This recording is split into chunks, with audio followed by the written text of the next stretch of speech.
added gold medalists to the list of honors, while Ronnie Robinson and Robert Bingo Smith give bragging rights to the basketball program. But the name probably most associated with Orange Mound and Melrose is that of 1969 graduate Larry Finch, Memphis State University men's basketball all-time leading scorer when he graduated from there in 1973.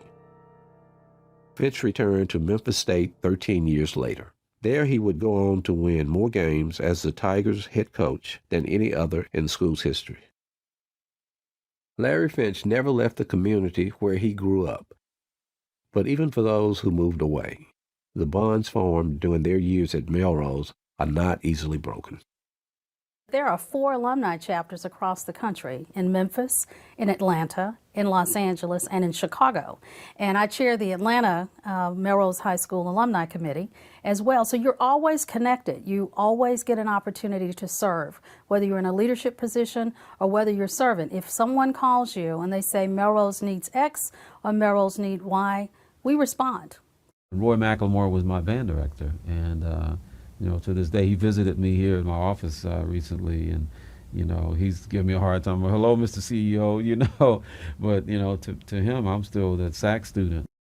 It would have been a curse to have gone to another high school, living in this community, because everybody you knew went to Melrose. Even the teachers in the elementary, junior high schools we went to, they all went to Melrose, and their children went to Melrose, and grandchildren.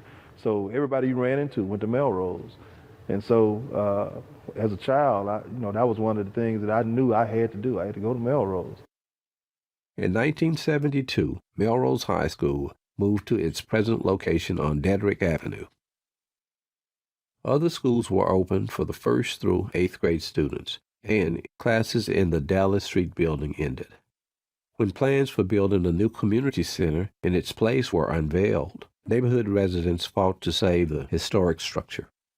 As one of the few surviving examples of Art Modern institutional architecture in the city, the building's plight attracted the interest of the Memphis Landmarks Commission, which joined with the Orange Mound activists to save the schoolhouse from demolition.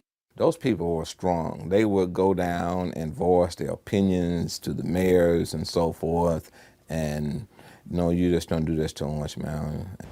It's a thing about people that go to Melrose, they stick together. They can stick together. That's what it's like glue.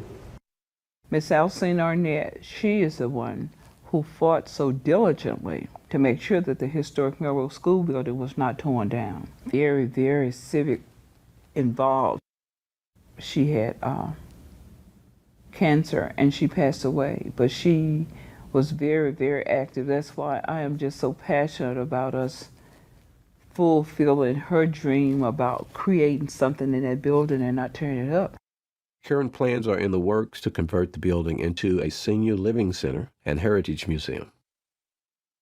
Ultimately, the Orange Mound Community Service Center, with its heated pool, variety of activity rooms, and computer labs, was built around the corner on Park Avenue.